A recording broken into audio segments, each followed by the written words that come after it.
Let me introduce myself first of all. So my name is Catherine Marshall and I lead on Apprenticeship Delivery Group. I'm also the co-vice chair of the Apprenticeship Ambassador Network. So the network is a group of employers and apprentices who are all working towards ensuring the vision of making sure that everyone, and that really is everyone, understands the benefits of apprenticeships. So some of you on the call will perhaps already be members of the network, but if you're not, at the end of this call, we'll share some details if you do want to join the network. And it's really that opportunity to really meet with other employers, share that best practice, but also inspiring young people to consider an apprenticeship. And we do have a great mix of employers across the network. So there's some large employers like myself where we operate across the whole of the UK, and also some smaller businesses.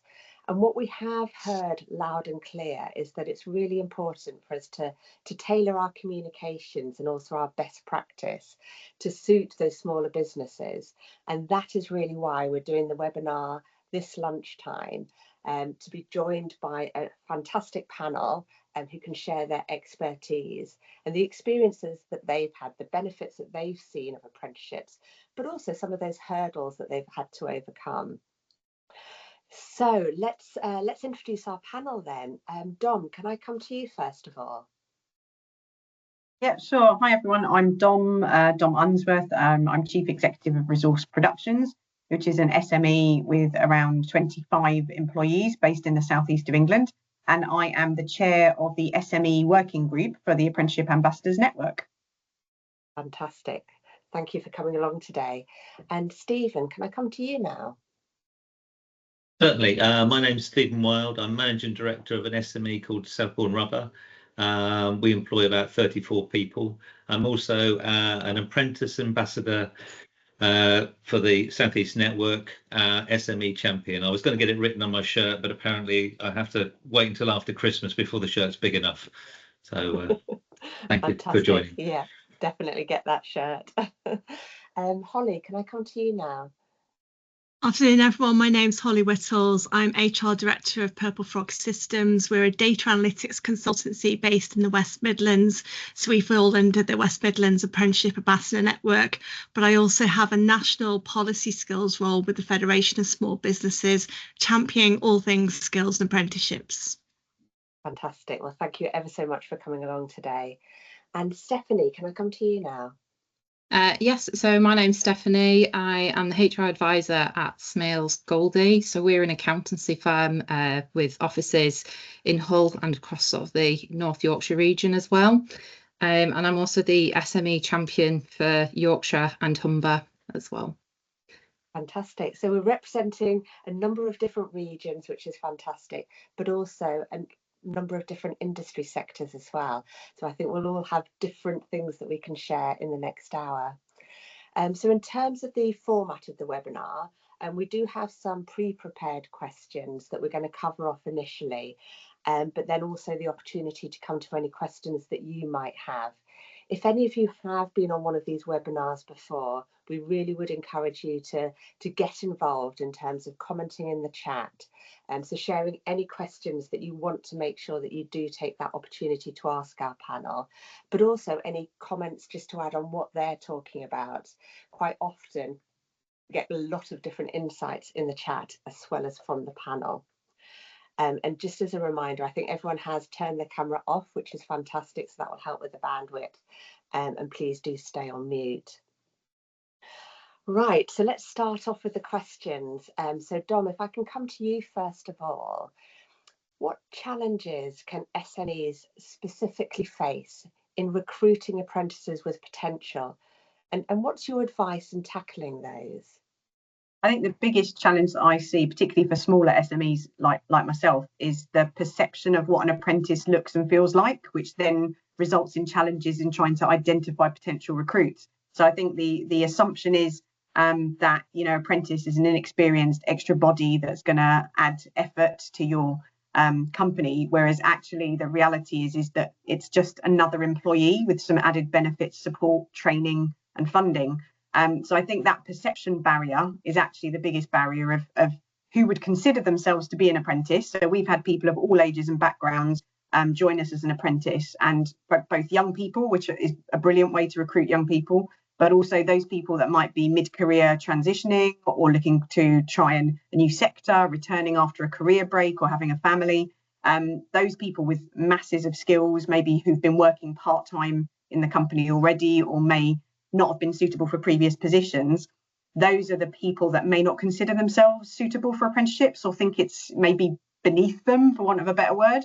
And that's a big barrier for us, is convincing those individuals where we see that potential and we think, do you know what, apprenticeship would work really well for you, and to explain to them it isn't just for young people, it's for extremely competent, experienced individuals who may need to learn a new set of skills in a different sector or a different job role.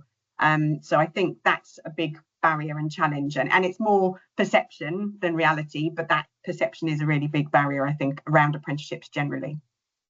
And what have you found has worked to overcome those misperceptions?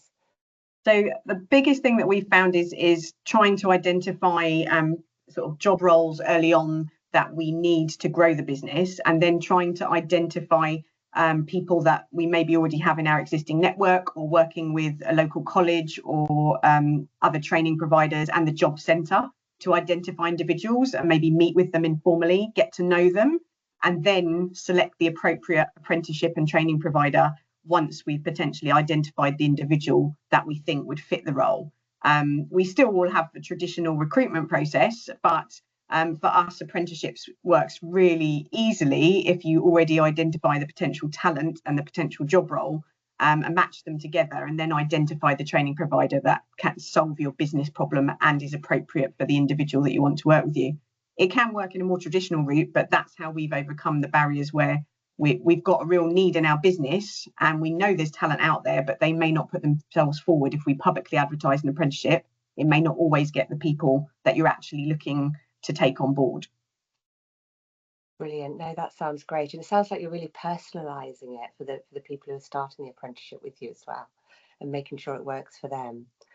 Fantastic. Thanks, Dom. And Stephen, if I can come to you and get your perspectives on this as well. So from your perspective, what challenges have you faced in recruiting apprentices, and how have you tackled that? Yeah, so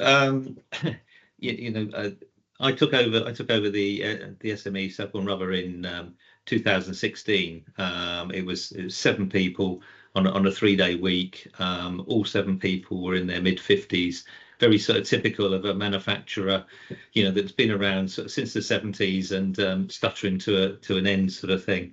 I've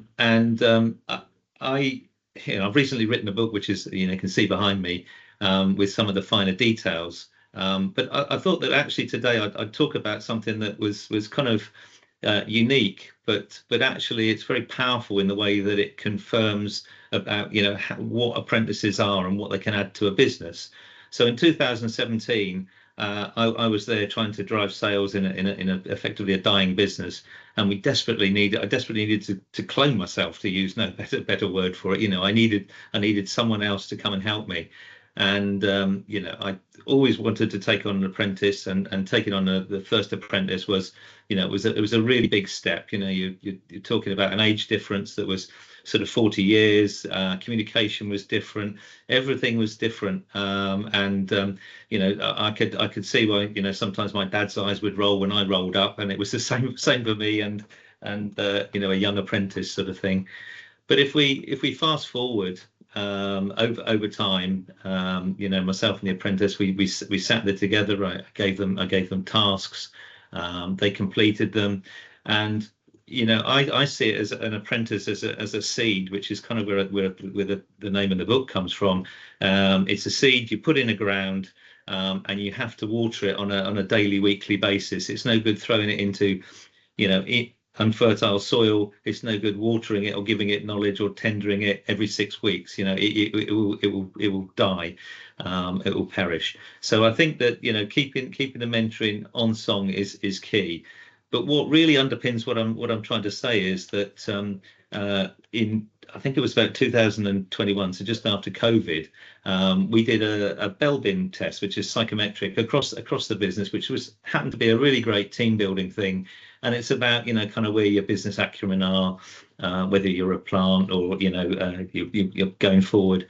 And what I had was, my Belbin results came out, and the apprentice I'd taken on was an absolute echo of mine. So I have actually cloned myself, which is absolutely incredible. So I think it's kind of really interesting to prove the power of apprenticeships, that you can actually train people to be, in the business form exactly what you want. And it's really important for an SME. And we've taken that apprentice on, we've grown the business, they've grown with the business. That apprentice at 26 years old is now a director in the business. Now is now older than that, but it's great that the future of the business is secured. And the DNA which I've inserted into him effectively is running through the business, and it's a great reward for taking on apprentices. The other thing I'll just add is that I post on LinkedIn about the young apprentices we've taken on and how they grow, and several people have approached me and said, how can we do it? We want to take an apprentice on. We've always thought it was a good thing. And I've sat down with them, I've gone to meet them, and I've gone through a number of points, and that's really where the book I've written has come from. It's just all the things that I think that I've learned over the course of time that can help an SME. I'm very aware that there's, it's good that the Apprentice Ambassador Network and all the good people, we encourage people to take on apprentices and things like that. But the other thing is retaining apprentices. It's very key that there is a large dropout of apprentices, which is a gross waste of time for the SME and the apprentice. And so, my hope is that the book helps both apprentices and the SMEs retain and keep, good people within the workplace. Yes, yeah. I think you've touched on a number of good points there, and I really like your analogy around the seed growing and the fact that you do need to nurture that regularly. Yeah. So it is working out actually what have you got to put in to get back what you want at the end of that apprenticeship program. Yeah, no, absolutely. And I always encourage my teams to take an apprentice on, before they ever need an apprentice, if that makes sense, so that you've got that growth time, you've got that time for that young person to find their feet, and make themselves valuable to the business before you get to a point where everyone is too busy. Then training someone is a nuisance, or it's an add-on that it's a burden, and it shouldn't be like that. It should be growing. So I think there's some key things to do. And my advice is always take an apprentice on before you need them, because they will grow and fill that space, and they will actually help you when you need that help. Absolutely. It's that forward planning about what skills do I need in the future, and let me grow those skills. Brilliant. Thanks ever so much, Stephen. Holly, can we come to you for your perspectives on this? Yeah, so from an FSB point of view, they do a lot of hard work championing the voice of small businesses, and we've had a lot of change recently, especially in the skills landscape. So with things like Skills England coming in, it's keeping small businesses and the self-employed at the centre of that mission. So focusing on simplifying things like the skills system and increasing the coordination between all the different networks and all the different players. And for FSB, what they're really pushing for is protecting and increasing the budgets for non-levy paying employers. So setting good targets to increase those apprenticeship starts for small businesses, and things like advocating for the reintroduction of the £3,000 incentive for hiring apprentices under 25. I used that myself, and it was really useful. You could buy all the kit that they needed and their laptop and everything. But also FSB are promoting things like the skills boot camps, Help to Grow, training vouchers for small businesses, and supporting that youth entrepreneurship through that enterprise education. Because what we do want is that they're work ready and they've got the right skills that we need as employers. So they come to us and they're ready to learn, ready to get engaged. So it's all about elevating that small business voice, whether that's engaging with government, Department of Education, Treasury, Skills England, championing those skills that we need, the soft skills, the basic digital skills, getting practical support for employers and apprenticeships. They've done a lot of research, so if anyone wants to have a look on their website, they've got the Scaling Up Skills report and Generation Entrepreneurs. So they're very much feeding national policy through that engagement. And of course, you've got all the good work from the LSIPs as well, which is the voice of employers, what they are saying that they need to help close those skills gaps. Brilliant. Yeah, so I think it is important for businesses to be aware of who's advocating for them, who's on their side, who's lobbying for them, and what support is absolutely available. And I think you're right as well to mention the different programs, so a skills boot camp, which can be a nice segue into an apprenticeship potentially. Yeah, Fantastic. and I think a lot of employers get stuck with where to find all this stuff. So I know they've put Yeah. the Skills for Life website live, which has got all the resources employers need, because I think that it can be very overwhelming. Like, where do I go to find all the information? So, you know, I think that's a great resource. Yeah, absolutely. And that is also why, as the Apprenticeship Ambassador Network, we're really keen that we can use our expertise and support people and set up this buddying programme where we can give that one-to-one support as well. Fantastic. Thanks, Holly. So Stephanie, from your perspective, what challenges have you faced in recruiting apprentices and how have you overcome them? Well, I'd probably echo obviously what Stephen, Holly and Dom have already said. But I think also being an SME, one of the big things we face generally is competition. So from our perspective, being an accountancy firm, we've got competition from those big four who are seen as more attractive. Maybe it's a case of people think, oh, because I've got it on my CV that I'm from, you know, I've got this experience, it's more prestigious, or oh, there probably isn't going to be as much progression within an SME, which actually, you know, the contrary is true. You know, because SMEs are smaller, you've got close-knit teams, we're able to share ideas, decision making is much quicker. And I think people underestimate how rich a learning ground an SME actually is. If you think about all those water cooler moments of, oh, you know, we've got this problem and have we tried this? Oh, no, we haven't. Oh, let's give it a go. Do you know what I mean? It's things like that that actually are sparking that creativity within the SME, which I think perhaps parents and carers or whoever probably underestimate.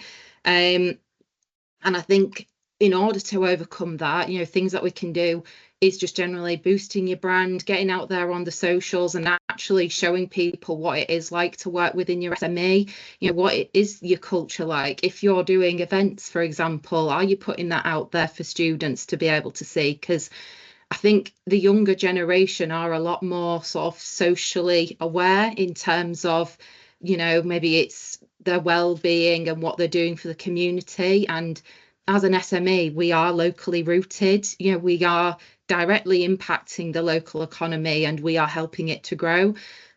More so, well, not more so, sorry, but see what I mean? You know, those bigger companies, yeah. And I think as well, you know, there's the danger of being treated like just a number if you go to a big company. It might be that you're working in a siloed team and you just do, for example, audit, you know, from an accountancy perspective, whereas our trainees actually get exposed to a lot of different things from day one. And I think for them, that is quite attractive. And we're lucky at Smales in that we've got 12 partners, but 10 of them were apprentices. So they can see there's that real career progression within the firm. So, yes. Yeah, no, fantastic. I think that's spot on in terms of the exposure that you can get in a small organisation compared to perhaps just working in one team in a large organisation. And the case studies that you've got, where 10 of your apprentices have become partners, and Stephen, I think you mentioned that your apprentice was now a director as well. Those case studies can be really inspiring. You can show that progression. Fantastic, that's brilliant. Stephanie, perhaps I'll just stick with you for the next question as well. So what benefits have you seen for your business, whether that is in productivity, innovation or culture, by hiring apprentices? What benefits have you seen? I think the big thing has probably been the culture. So we do have a lot of apprentices who work within the firm. And I think from my perspective, looking after them and seeing them, it's being able to see them on that journey and growing in confidence as well. You know, the apprentices are doing a lot more of the fundamental side of jobs, which in turn is obviously going to free up managerial time in terms of being able to maybe look at those bigger pictures, you know, maybe helping with those improvements. And I think it might be because the managers are maybe not as close to sort of the day-to-day fundamental bits, you know, which the apprentice, as they're going through their career journey, they're learning, they'll be able to say, oh, actually, it's always been done this way, but actually there's a much better way of being able to do it. So yeah, so I think that's probably one of the big things we've seen. And you know, they are productive. These are people who do want to do their qualifications, you know, they do want to have that career. And yeah, so I think, you know, and the proof is in the pudding as well, because we do see a lot of those apprentices, they're moving up to sort of those maybe assistant manager positions, becoming more qualified, and then the apprentices themselves who are maybe just a year in, they're then teaching the new starters who are coming in, so it's a cycle. Yeah, absolutely. Yes, yeah, you can definitely see the benefits of once you've got on that apprenticeship journey, and you've got people who've gone through that in your business who can then help mentor the new ones coming in. Yeah, absolutely. No, that's great, Stephanie, thank you. And Holly, from your perspective, what benefits have you seen for your business? So I've had 3 examples of apprenticeships within our business. One is we've had a level 3 customer service apprenticeship. So a young starter came straight from school, and for me that was really empowering to see her getting a really relevant qualification. It was her first job. And then she's then gone on to do another apprenticeship. She's gone on to do a degree apprenticeship. So she's then getting the university equivalent apprenticeship, and she's now head of our marketing function, and she's running international events for us. So we've then started taking on other apprentices, sort of backfill, so we're getting that succession planning throughout the business.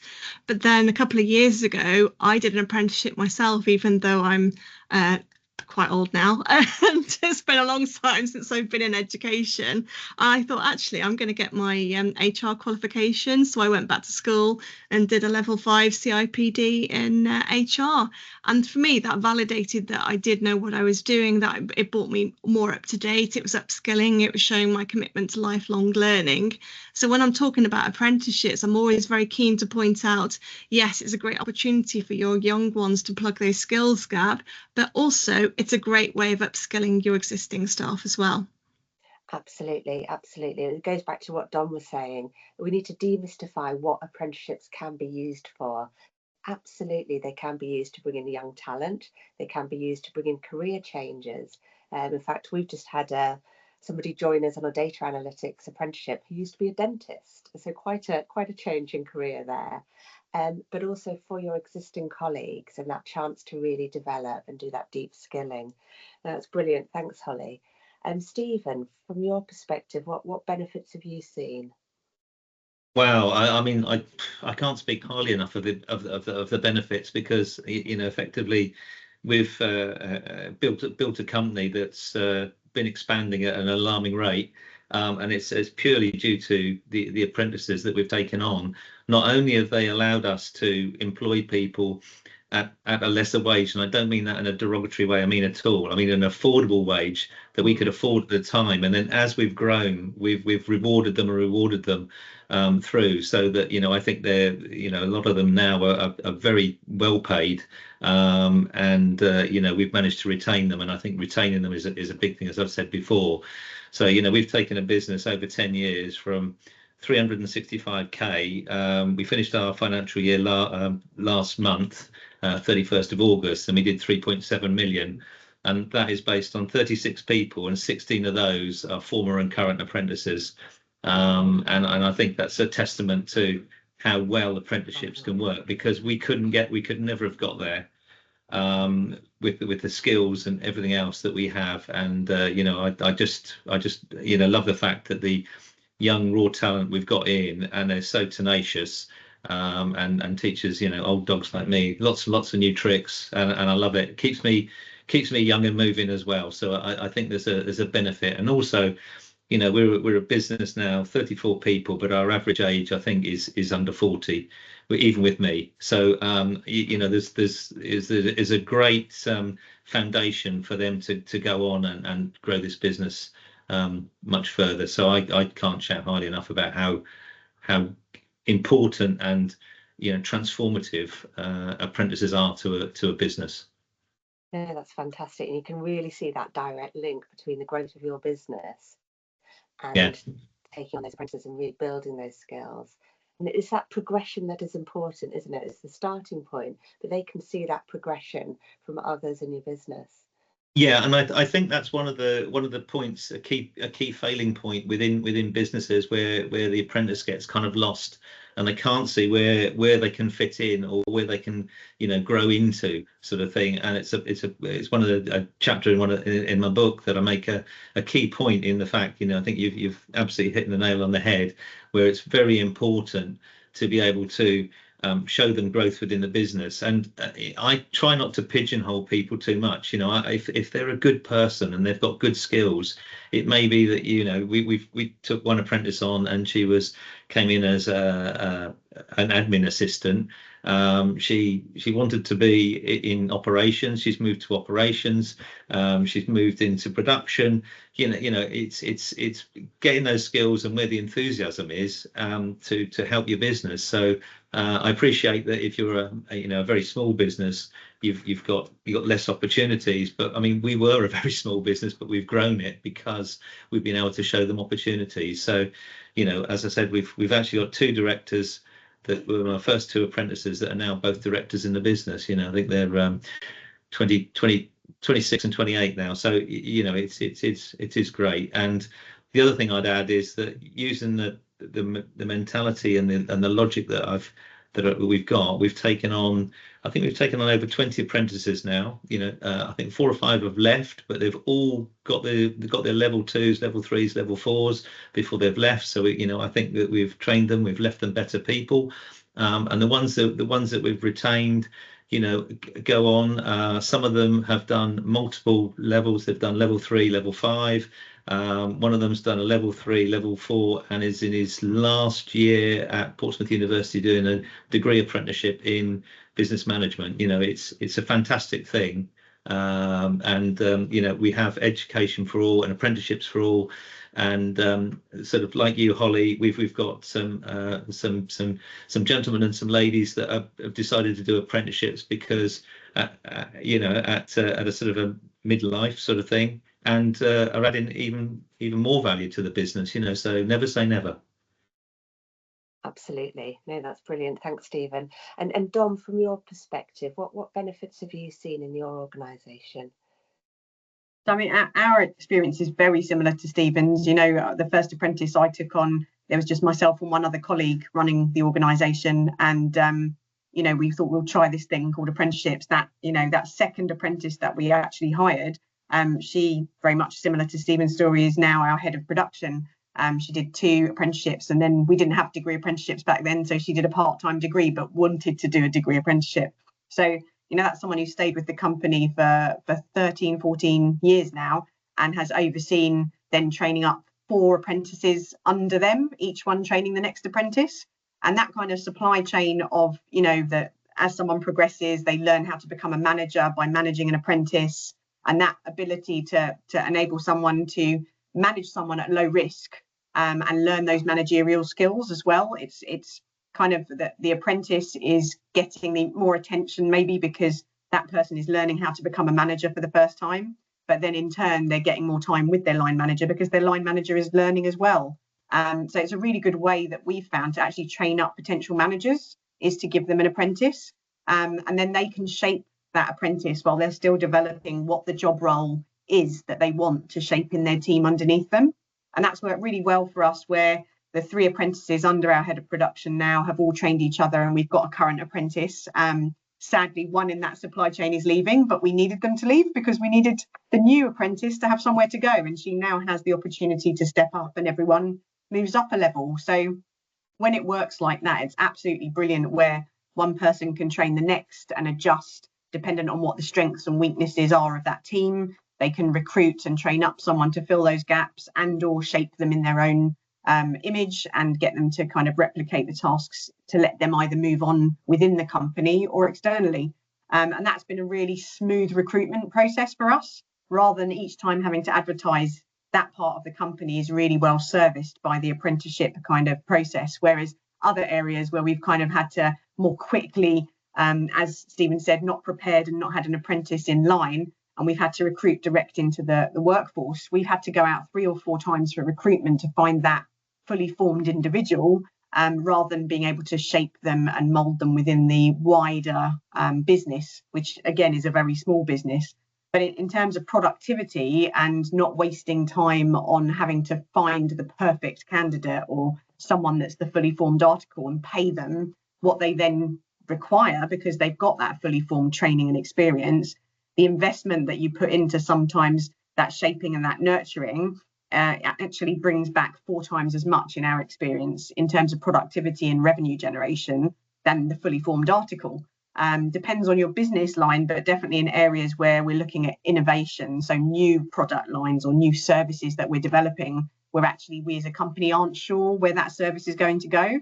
The investment in an apprentice in those new areas of the business returns much more, and arguably then if the services aren't needed and don't sell, it's actually cost us much less to kind of experiment using that new staff member, that new apprentice who's coming with new fresh ideas and the additional training. The other thing I'd say that's been a massive benefit to the company and to productivity and sales, to be brutal, and partnerships and finding clients, has been working with training providers. You know, we have a range of training providers that we work with, ranging from the local college that we actually now work with very closely and help shape curriculum to decide what apprenticeships they might run, which benefits us in turn, all the way through to kind of working with very small independent training providers who do very specialist things within our sector, which is the creative industries, and to work alongside them, and then to actually develop products and services with those training providers and to utilize their own facilities.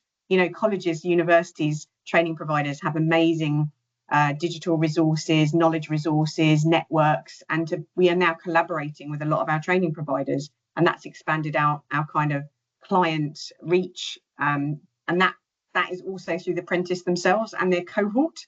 So in the early days, our apprentices were on cohorts with the likes of Amazon and the BBC. We, as a consequence, got contracts from Amazon and the BBC because they were networking, and then they would talk to their bosses, and their bosses would come to us, and we would have a network of people employing apprentices, which continues to this day, which means that, you know, our small business is alongside those big multinationals, and we're able to kind of operate and communicate about apprenticeships, about the value of our employees on an equal level. Something that outside of the apprenticeship world, we would never be able to have those conversations with the likes of, you know, the BBC or Amazon. It's a real way in to understand other businesses, how they're working, understand how their apprentices are growing and developing, and building that kind of culture and network so that, you know, if you do employ a young person in your company and you are all that much older, how is that young person going to feel? Well, actually, you know, if they're a regular employee, it's more of a challenge. If they've got a cohort with a training provider through an apprenticeship, they've got that social support, they've got that network, and they've got that culture that they can bring in to the organisation and kind of keep themselves sort of engaged with their peers, whether that's at an educational, academic, or just age level, really, at a social kind of level. So those are some of the things that we've seen definitely impact and grow our business, increase our productivity, and really just get us, you know, the revenue up, as Stephen's articulated in a very similar way, but also retention. You know, our apprentices stay for 5, 7, 15 years in a way that a regular employee just doesn't seem to. So there's definitely something in there that the kind of loyalty and retention is just brilliant. Yeah, no, absolutely. So you've built that loyalty through the development that you've given them. Wow, you covered so many different points there, and I expect you didn't anticipate the benefits of, you know, being able to network with the BBC and Amazon and then get business that way.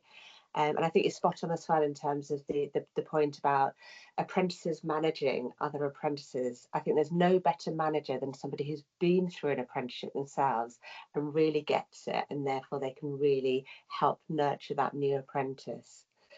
Fantastic, thank you. Dom, I'll just stick with you for the next question as well, if that's okay. So there does seem to be a narrative that SMEs are ideas rich, revenue neutral, and time poor.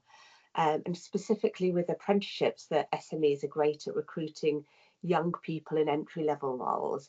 But we've heard already about the variety of different ways that you are using apprenticeships. So what is that picture accurate? Is that a fair reflection?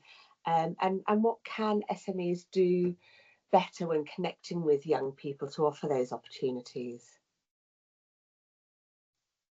Yeah, I definitely think it's, I mean, I've never run a big business, so I'm sure they'd say the same thing, but you know, whether it's a sole trader, a micro business, or a larger SME, you know, definitely time poor is the #1 driver. And I think that's what prevents a lot of small businesses taking on an apprentice, because they want, you know, they don't, it's not for want of wanting to do it, it's when you're going to find the time to do all of this, to find the information, to work out what you've got to do. And hopefully things like this make people realize, well, actually, it's, you know, it's pretty straightforward. It's the same process as recruitment, but actually with some added help of a local college. And I think the time poor thing is absolutely true for SMEs and probably for most people working in any industry, in any size business.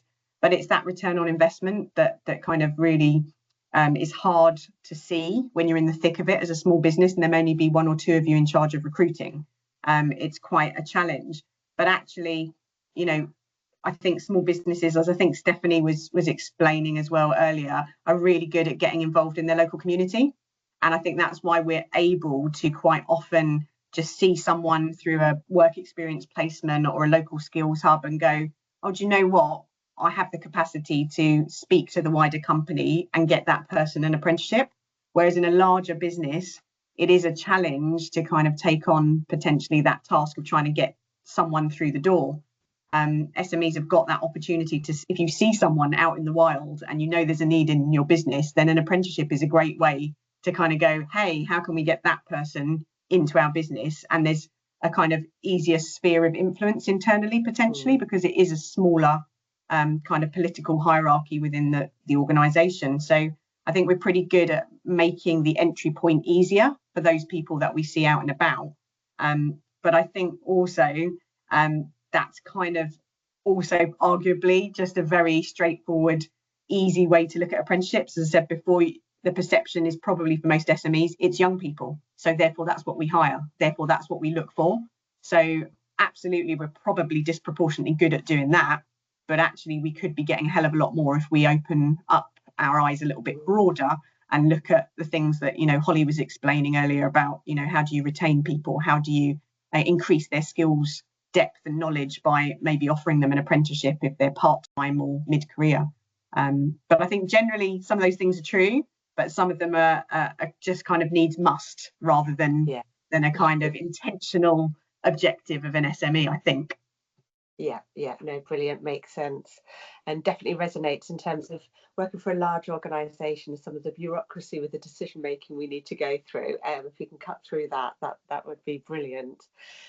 Stephen, you've mentioned a couple of times about the book that you've written about SMEs and apprenticeships, and that's gained some really great traction on social media as well. So if you were to pick out some of the key messages for SMEs that you'd like to share from your reflections, what would they be? Excuse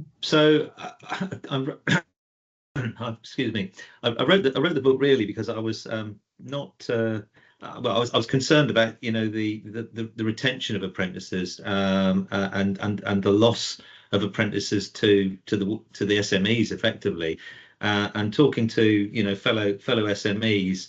I think that, you know, getting that first apprentice on board is a really difficult, tough thing.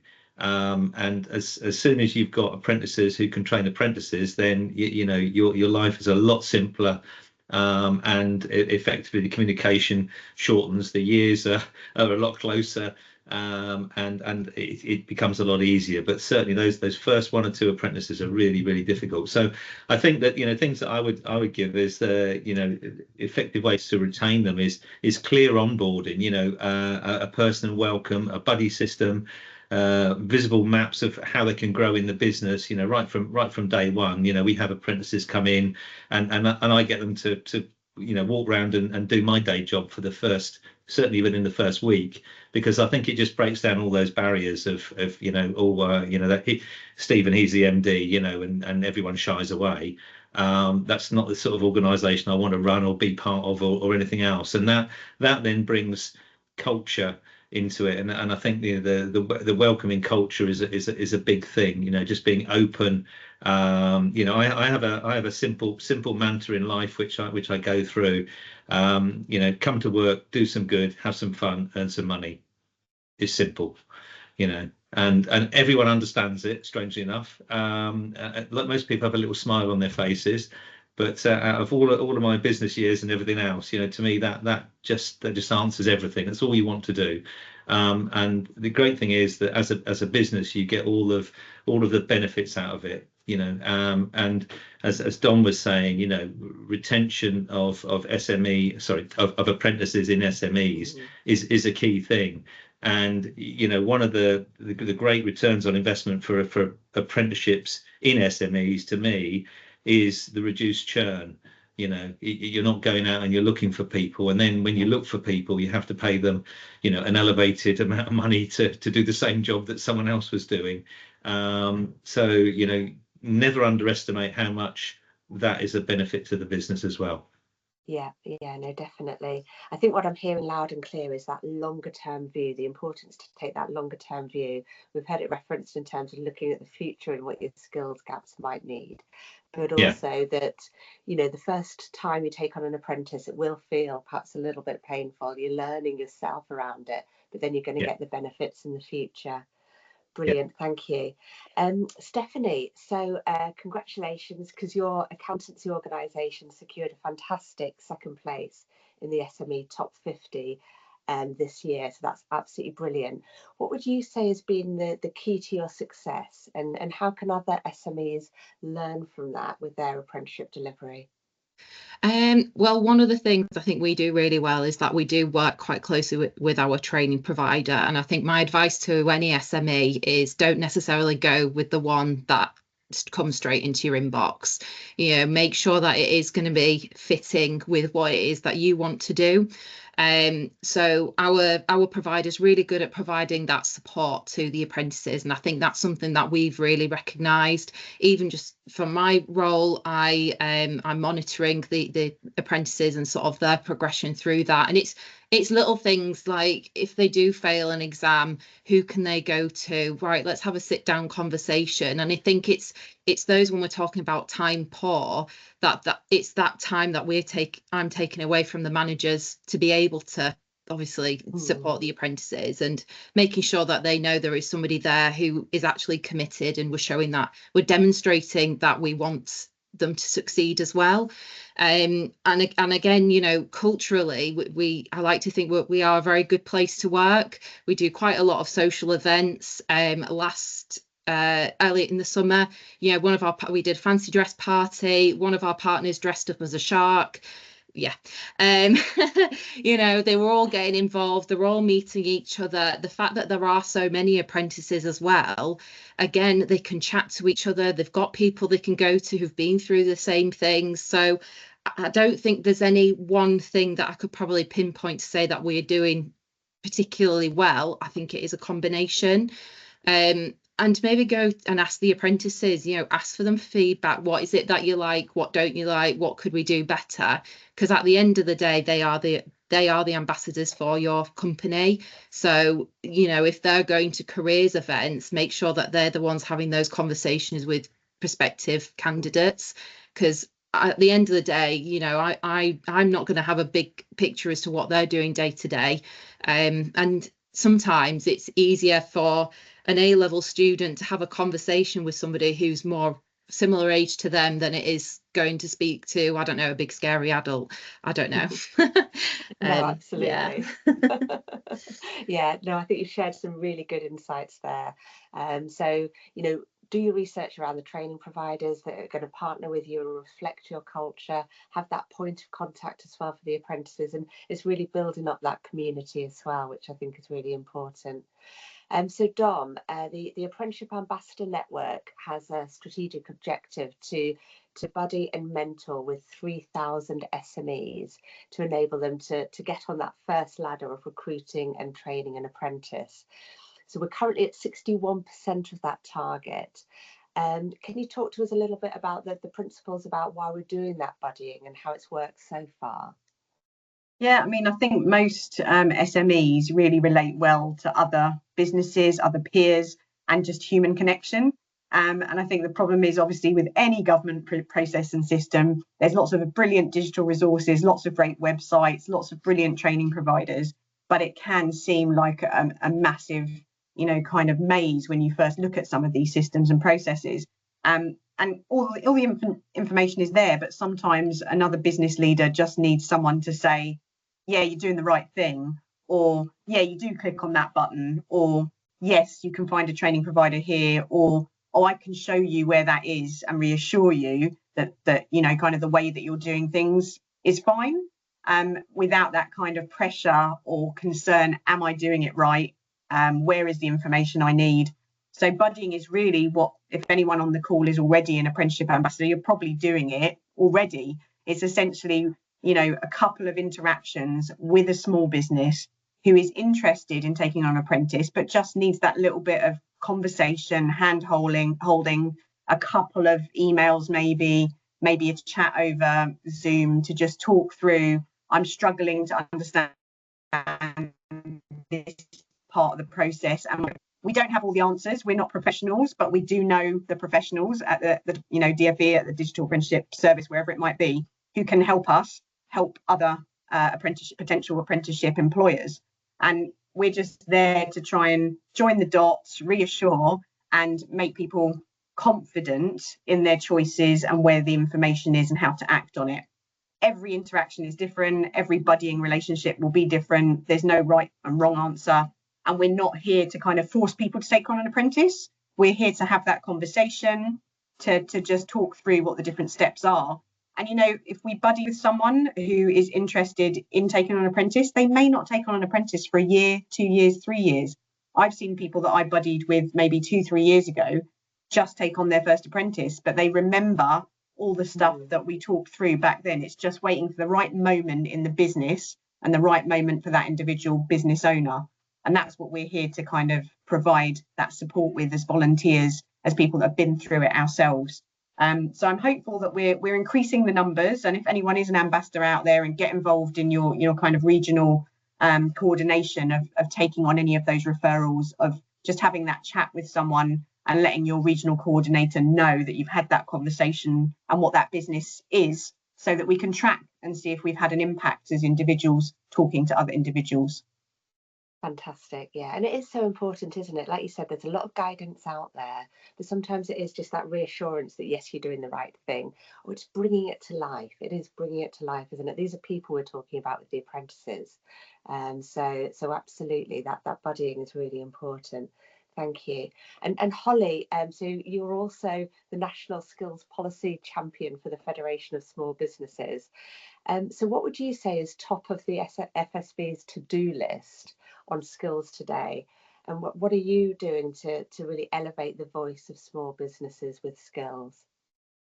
I think for me, in our local area, I'm making sure that we go into the schools and talk to the students directly and get them excited about the possibility of doing an apprenticeship, what that means, what it could look like, get them thinking about their future careers and helping the teachers bring the curriculum to life. And I think that's really important when apprenticeship starts dropping, that we have to do our part to help sell the advantages of it and what we're looking for in our new future apprentices.